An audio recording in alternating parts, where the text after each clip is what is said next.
Hi, எல்லோருக்கும் வணக்கம். Bigg Boss season 9 Tamil.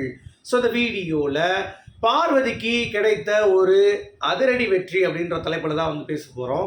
என்னப்பா மீண்டும் மீண்டும் பார்வதியா அப்படின்னு சொல்லி கேட்டிங்கன்னா, இந்த கண்டென்ட்டு எப்பயுமே சுற்றி பார்வதிக்குள்ளே தான் போகும் அப்படிங்கிறத நான் சொல்லியிருந்தேன்.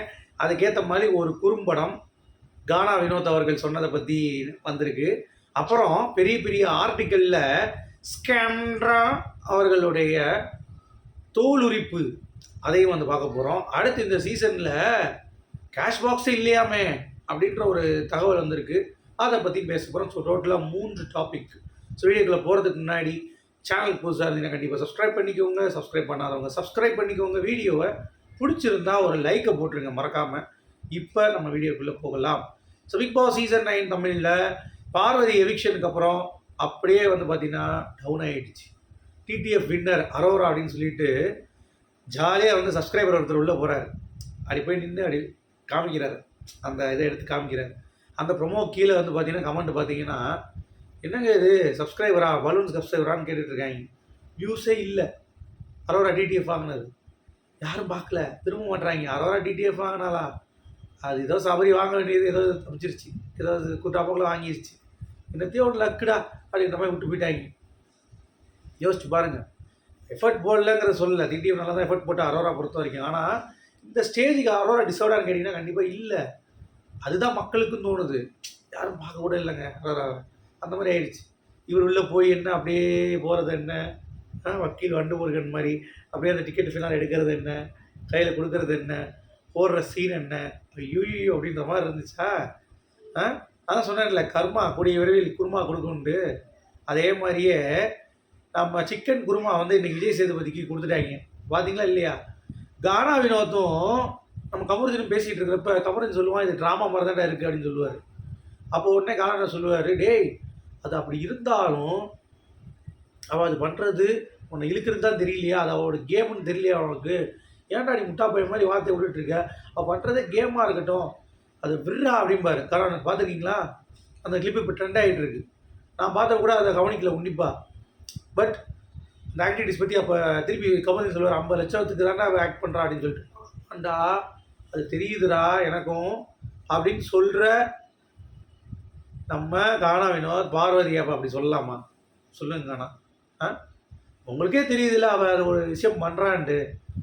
பார்வதிக்கு அந்த கோவம், அவளும் ட்ரிகராக இருப்பாங்கிறது, உங்கள் ஃப்ரெண்டு மட்டும் தான் ட்ரிகராக இருப்பான்றீங்கல்ல, அவளும் ட்ரிகராக இருப்பாங்கிறது உங்களுக்கு தோண மாட்டேங்குது பார்த்தீங்களா?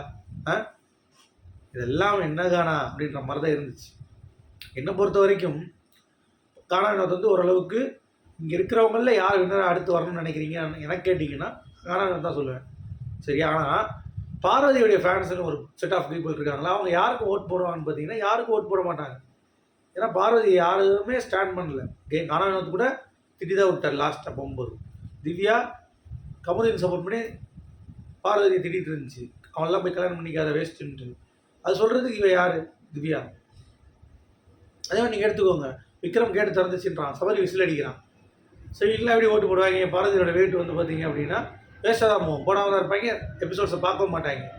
இப்போ நம்ம சொல்லிட்டு இருந்தோம்ல, ஸ்கேம்ன்றாவது ஸ்கேம் பண்ணியிருக்காங்கிறத நான் தான் எனக்கு தெரிஞ்சு ஃபஸ்ட்டு எக்ஸ்போஸ் பண்ணதே. வேறு எவனுமே அதை சொல்லவே இல்லை. நடிக்கிறா அப்படின்னு எல்லாம் வந்து பார்வதி அடிக்கிறதுலே இருந்தாங்க. சரியா? மேபி நானே இன்னொன்று ரவீந்தர் சொல்லியிருப்போன்னு நினைக்கிறேன் ஃபேட்மேன் ஃபேக்ட்ஸில். ஓகே, மற்றபடி எனக்கு தெரிஞ்சு வேணா சொன்னாங்கிறது தெரியல, எனக்கு சொல்லியிருக்க மாட்டாங்க கண்டிப்பாக. ஓகே, ஏன்னா நம்ம ரிவ்யூ பண்ணுறோம், யாரையும் வந்து ப்ளஸ் அண்ட் மைனஸ் தான் பேசுகிறோம் எல்லாருக்கிட்டே இருந்தாலும் நமக்கு வந்து அது தெரிஞ்சிச்சு. நிறைய பேர் பார்வதி வெளியே போகணுன்றது அடித்ததுனால தெரியாமல் இருந்துச்சு. ஆனால் இப்போது மாட்டிக்கினார் ஒருத்தர் அப்படின்ற மாதிரி பெரிய பெரிய ஆர்டிக்கல் எழுத ஆரம்பிச்சிட்டான் ஸ்கேம்ரா பற்றி. விஜய் சேதுபதிக்கு அவங்களுக்குள்ள லிங்க்கு எல்லாத்தையுமே வந்து எழுத ஆரம்பிச்சிட்டாங்க. ஃப்ரெண்டுக்காக தான் அவர் பண்ணுறாரு, விஜய் சேதுபதி ஹோஸ்டாகவே பண்ணல, நியாயமாக இல்லை. இதெல்லாம் முன்னாடியே சில பேர்லாம் வந்து ட்வீட் பண்ணாங்க தெரியுமா? ஞாபகம் இருக்கா? அந்த மாதிரி பயங்கரமாக வந்து இருக்க போகுது இந்த வாரம் அப்படின்னு சொல்லி ட்வீட்லாம் போட்டாங்க. அது மாதிரி நடந்திருக்கு. எப்படி முன்னாடியே தெரியுமா எங்களுக்கு? அதுதான் சொல்கிறேன்.